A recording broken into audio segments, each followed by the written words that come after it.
Beyond her, Leo seemed to sway and either jump or fall. Despite all of those people watching the film over the years, no one could work out which, whether he had meant to send himself plummeting from the edge, or whether it had been a tragic accident. Hauling herself up, the becks on the screen staggered and the fuzzy splash of Leo's green raincoat fizzled out like static. The film ended as it always did, with her, alone. The step was empty. Leo had gone. Chapter 1. Bex Harrison stood on top of her world and considered shooting the man below her. Not anywhere vital, of course. No, just a kneecap or a hand or something, though she wasn't convinced her aim was good enough to not hit an artery by mistake. She sighed. It didn't matter. The gun was fake anyway.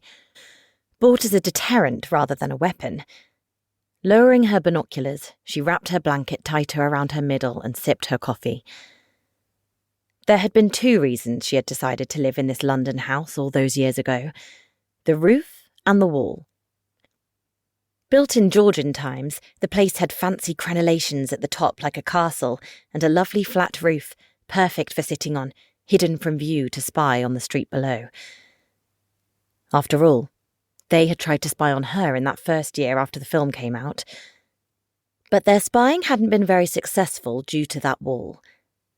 Bex had thought long and hard about it and had decided that the way to get total privacy was to live right in the middle of a big city. She realised that seemed counterintuitive. Countryside, a secluded valley, the top of a big hill — those were the places people thought would guarantee privacy. But people were wrong. Those places were too easily breached, all that space where intruders could hide, and then, when they pounced, no one around to hear you scream. Bex was literally boxed in. First, by the massive stone wall that almost entirely circled her house, and second, by all the other houses around her, each garden, each wall of their own backing onto hers. No sneaky crawl spaces. Lots of people to hear the screaming.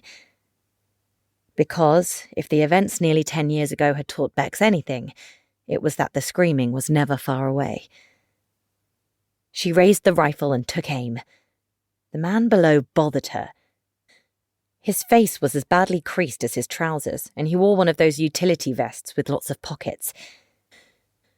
His camera was slung around his neck as he munched his way through a never-ending supply of snacks that he conjured out of those pockets like a shabby magician. Photographers had given up waiting outside her house years ago, and she was none too pleased to see one come creeping back. Through the gun's sight, she chose the kneecap she would aim for, angling the barrel through the gaps in the stone balustrade. An overfed pigeon she called Bob eyed her from his perch nearby, seed scattered around him, probably too fat to fly off.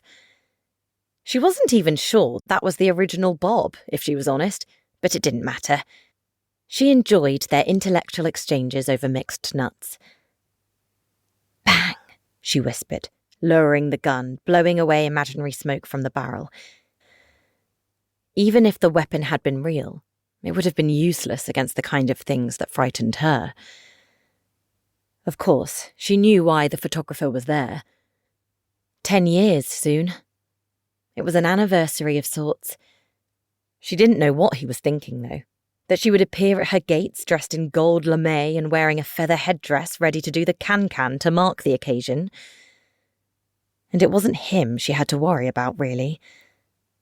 Something was being planned. She could smell it in the air, mixed in with the traffic fumes. Someone had probably been trying to get in touch with her, but that would be tricky as she never looked at her email and rarely answered her phone or her door. More coffee. That was what she needed.